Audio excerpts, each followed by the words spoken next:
नमस्कार दोस्तों, मेरा नाम डॉक्टर नोवेश। आज जो टॉपिक है वो हम कब्ज़ ले रहे हैं टॉपिक को, जिसे कॉन्स्टिपेशन अंग्रेज़ी में कहते हैं, कॉन्स्टिपेशन या फिर मलबद्धता। ये वर्ड हिंदी और कुछ संस्कृत के इसमें आते हैं, मलबद्धता या फिर लैट्रिन साफ नहीं होना, इस तरह के अलग अलग इसमें वर्ड आते हैं, जिसको हम सिनोनिम कह सकते हैं कुछ हद तक। इसका क्या रीज़न है, इसके क्या लक्षण हैं और इसके क्या ट्रीटमेंट कर पाते हैं हम, किस तरह से इसका ट्रीटमेंट हो सकता है। और ये जो हम ट्रीटमेंट कहेंगे तो इसका जो विषय है ट्रीटमेंट का, वो अलग अलग तरह के कॉन्स्टिपेशन के ऊपर निर्भर करता है कि आपको किस कारण से जो कब्ज़ है वो बनी हुई है। हम आज के टॉपिक में कब्ज़ वर्ड ही यूज़ करेंगे, जो सभी को समझ में आता है वर्ड इजी वे से। मलबद्धता शायद कम लोगों ने सुना होगा या फिर पढ़ा होगा, या फिर कॉन्स्टिपेशन भी अंग्रेज़ी वर्ड होने के कारण शायद किसी किसी को समझ में ना आए, इसीलिए मैं कब्ज़ वर्ड ही यूज़ करूँगा। कब्ज़ वर्ड सभी के लिए इजी है। तो हम आज बढ़ते अभी कब्ज़ टॉपिक की तरफ में। तो इसका जो सभी को कभी ना कभी तो इससे गुजरना पड़ता है अपने जीवन में। कभी अगर खान पान डिस्टर्ब हो गया या फिर कुछ आपने हेवी डाइट ले लिए तो कब्ज़ जो है ये ज़्यादातर पाया जाता है। मेनली तो अगर हम बारीकाई से अगर विवरण देखेंगे तो आपकी कोई डिसीज़ के ओरिएंटेड भी कब्ज़ हो सकता है। अगर आपको कुछ अग्नि का जो है ये टॉपिक जो है, कब्ज़ जो टॉपिक है ये अपान वायु का है, स्थान है। अपान वायु जो आयुर्वेद में 5 प्रकार के वात का वर्णन है, तो उसमें आता है अपान वायु। तो अपानगत जो विकार है, कब्ज़ का विकार जो है, अपान वायु का स्थान है, वहाँ पे वो कब्ज़ रहता है। तो इससे हम कुछ पहले अगर जाते हैं तो हम ये डाइजेस्टिव जो ट्रैक्ट है, मुंह से लेके तो गुद द्वार तक, तो ये डाइजेस्टिव ट्रैक्ट के संदर्भ में डिसीज़ आ रहा है ये। तो हम वहाँ से चलेंगे इसको लेके, क्योंकि ये अजीर्ण का बाद में रूपांतर कब्ज़ में हो रहा है। अजीर्ण मीन्स आपका जो खान पान है वो प्रॉपर तरीके से आप नहीं पचा पा रहे हैं। तो इसका न पचा पाने का रीज़न जो होता है वो होता है आपका जो अग्नि बल है, आपका जो डाइजेस्टिव फायर है, आपका जो गैस्ट्रिक एसिड का सिक्रेशन है, उसमें फिर स्टमक का सिक्रेशन, लीवर का सिक्रेशन, पैंक्रियास का सिक्रेशन, और फिर स्मॉल इंटेस्टाइन और लार्ज इंटेस्टाइन, ये सभी जो है तो ये मुख से ही आपका जो पचन का क्रिया जो है, डाइजेशन का जो प्रक्रिया है ये चलती रहती है। या इसकी शुरुआत जो है डाइजेशन की, हम कोई भी अगर डाइट लेते हैं तो उसका जो डाइजेशन है वो आपके मुंह से ही स्टार्ट होगा, जिसमें सलाइवा ऐड होके अलग अलग तरह के सलाइवा उसमें ऐड होके अलग अलग तरह का सलाइवा मीन्स ग्लैंड्स रहती है, सलाइवरी ग्लैंड्स रहती है, ऊपर में ग्लैंड्स रहती है, ये जो रीजन है वो यहाँ पे ऊपर में ग्लैंड्स, नीचे में ग्लैंड्स रहती है। तो इस तरह से वो ग्लैंड्स के द्वारा सलाइवरी सिक्रेशन होगा। जो आपने डाइट लिया है, जो आप अन्न ले रहे हैं, खान पान कर रहे हैं, उसका बोलस फॉर्म होगा, और फिर वो आगे फिर इसोफेगस से होकर आपके स्टमक में वो जो अन्न है वो पहुँचेगा। वहाँ पे आपने किस तरह का डाइट लिया है, वेज लिया है, नॉन वेज लिया है, उस तरह से उसका फिर टाइमिंग बढ़ जाता है। 4 घंटे के आसपास में वहाँ पे टाइमिंग रहता है कि 4 घंटे वहाँ पे उसका जो खान पान का जो आपका मटेरियल है उसका थोड़ा और लिक्विड फॉर्म में उसका, या फिर सेमी सॉलिड फॉर्म में उसका परिवर्तन हो जाए, तो वहाँ का सिक्रेशन उसमें ऐड होता है। लगभग 4 घंटे वहाँ पे रह के स्टमक में फिर वो आगे फिर डिओडिनम और फिर स्मॉल इंटेस्टाइन में वो पहुँचेगा आपका। और डिओडिनम में फिर जो सिक्रेशन आते हैं, लीवर से सिक्रेशन आते हैं, और जो बाइल जो है आपका लीवर के द्वारा जो सिक्रेशन हुआ है वो, और पैंक्रियास के द्वारा जो सिक्रेशन हुआ है वो वहाँ पे डिओडिनम में मिक्स हो जाता है, और फिर वहाँ से वो फिर स्मॉल इंटेस्टाइन में पहुँचेगा। स्मॉल इंटेस्टाइन में फिर घूमते घूमते लार्ज इंटेस्टाइन में आएगा, और लार्ज इंटेस्टाइन में फिर सिग्मॉइड, कोलन, रेक्टम, इस तरह के कुछ उसमें पार्ट्स है, ascending colon, descending colon, transfer colon. तो ये अलग अलग जो लार्ज इंटेस्टाइन के पार्ट्स है, तो हम उसमें थ्योरेटिकली ना जाते हुए हम यही समझेंगे कि जो आपका मल भाग है लास्ट में सिग्मोइड कोलन और रेक्टम के आसपास में वहाँ पे रुक जाता है, वहाँ पे थम जाता है। तो वहाँ पे अगर कहीं ना कहीं तो आपकी पेरिस्टालसिस मूवमेंट जो है अगर आपकी प्रॉपर नहीं रही है, आपका डाइजेशन प्रॉपर नहीं रहा है, आपका जो डाइजेस्टिव एंजाइम है उसका प्रॉपर सिक्रेशन नहीं है, आपकी लीवर की अगर कुछ डिसीज़ के कारण कमजोरी आई है, उसका सिक्रेशन प्रॉपर नहीं हो रहा है, या फिर आप कुछ हेवी डाइट ले रहे हैं, कहीं ना कहीं आप ज़्यादा मैदे की चीज़ें, बेसन की चीज़ें, तली हुई चीज़ें अगर इसको आप ज़्यादा ले रहे हैं तो फिर ये कॉन्स्टिपेशन आपका बना रहेगा।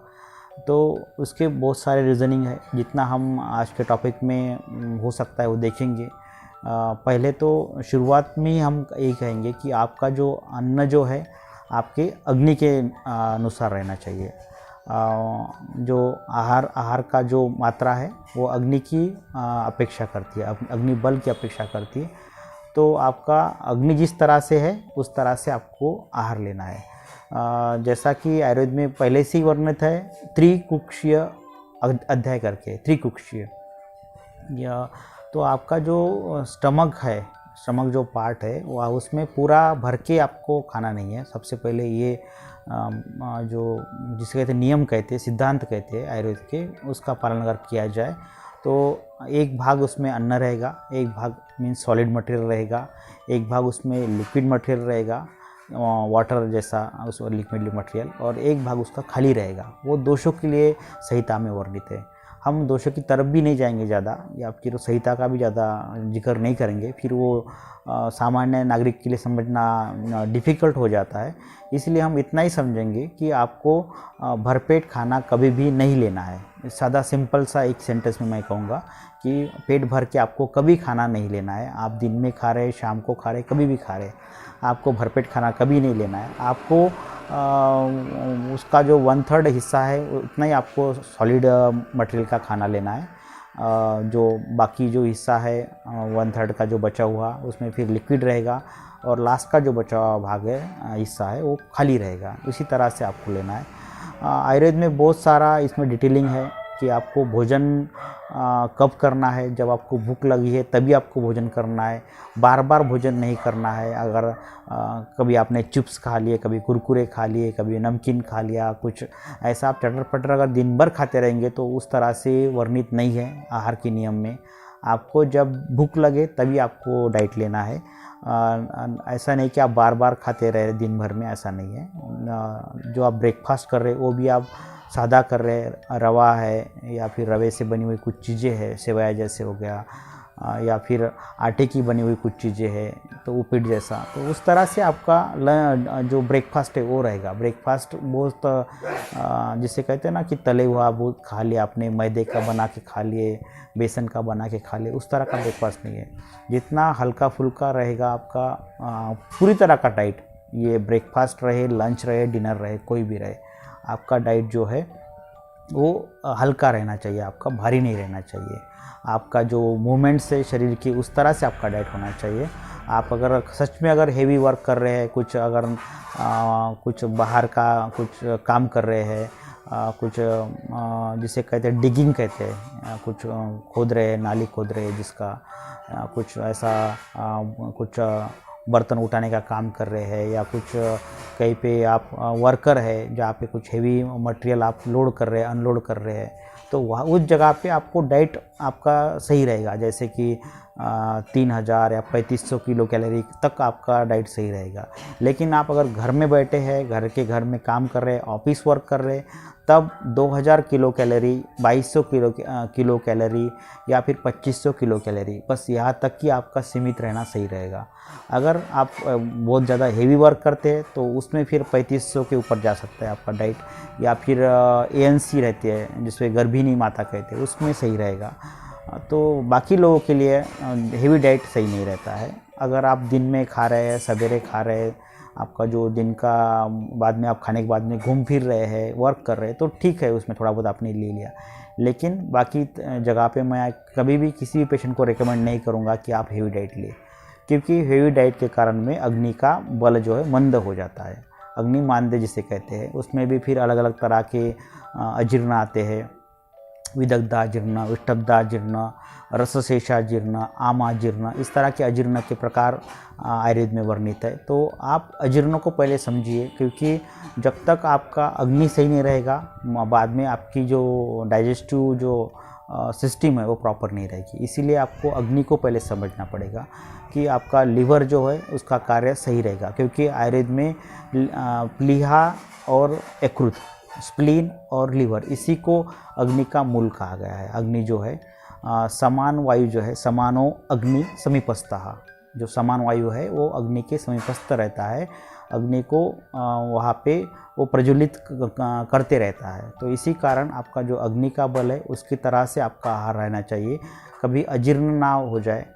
जिसे कहते हैं कि हम जो गले में आता है खट्टी डकार आती है या फिर जलन होता है, जिसको कहते हैं रेट्रोस्टर्नल बर्निंग सेंसेशन आपका अगर रह रहा है, आपके पानी जो गले में जो है वो तीखा जैसा पानी आ रहा है, खट्टा पानी आ रहा है, खाए जो है आपका वो दिन भर में ऐसा लगता है कि आपके मुंह में आता है या गले में आता है, उस तरह की कंडीशन है, तो आपको पहले अजीर्ण के ऊपर ध्यान देना है, अम्लपित्त के ऊपर ध्यान देना है। उसके बाद में आप जो है कॉन्स्टिपेशन का विचार करेंगे। ये कॉन्स्टिपेशन किसी को भी तुरंत नहीं होता है, कहीं ना कहीं तो भी आपका जो अग्नि जो है, आपका डाइजेशन है, वो कहीं ना कहीं गड़बड़ है, इसी कारण आपको कॉन्स्टिपेशन बना हुआ है।